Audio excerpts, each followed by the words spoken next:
Saudara-saudari yang terkasih, selamat berjumpa lagi dengan Renungan Harian Yakobus.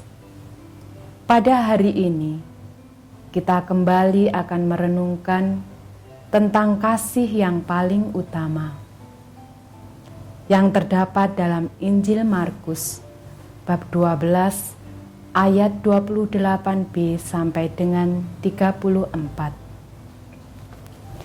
Di sini seorang ahli Taurat bertanya pada Yesus, "Hukum manakah yang paling utama?" Lalu jawab Yesus, "Kasihilah Tuhan Allahmu dengan segenap hatimu, dan dengan segenap jiwamu, dan dengan segenap akal budimu, dan dengan segenap kekuatanmu. Dan hukum yang kedua ialah, kasihilah sesamamu manusia seperti dirimu sendiri." Melalui bacaan Injil Markus ini, kembali gereja mengingatkan kita untuk melihat kembali kualitas kasih yang sudah kita lakukan bagi Tuhan dan terlebih bagi sesama. Memang dalam masa Prapaskah ini, kita semua terus diingatkan akan cinta Tuhan yang tulus, total, tanpa batas, dan bahkan mungkin tidak manusiawi untuk ukuran kita sebagai manusia. Tapi nyatanya apa yang ada di luar nalar kita justru diwujud nyatakan secara mengerikan, tapi juga mengagumkan oleh Tuhan. Salib yang mengerikan dengan mahkota duri dan cambukan sebagai ornamen yang menyempurnakan, menjadi sebuah kesatuan yang menunjukkan keagungan kasih Allah bagi kita. Lalu bagaimana dengan kita? Dalam pengalaman saya mendampingi anak-anak balita di panti, ada masa di mana anak-anak itu menyenangkan, lucu dan menggemaskan. Tetapi dalam masa pertumbuhan, ada juga masa-masa di mana anak-anak mengalami sakit dan rewel, bahkan sampai kejang. Sehingga hal ini menuntut saya dan ibu-ibu pendamping untuk berjaga sampai pagi.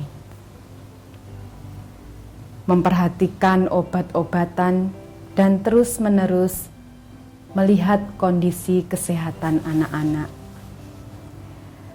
Bagi saya pengalaman ini menuntut keterlibatan seluruh diri saya, baik hati, pikiran, dan tenaga. Santo Vincentius berkata, "Kalian ditugaskan untuk menunjukkan betapa besar kebaikan Allah terhadap orang-orang miskin ini." Dari pengalaman ini saya belajar bahwa tugas perutusan sekecil apapun menuntut cinta yang penuh. Karena bila kita melakukannya dengan penuh cinta, hal itu menjadi sumber kekuatan bagi orang-orang yang kita layani, terlebih bagi diri kita sendiri. Saudara-saudari yang terkasih,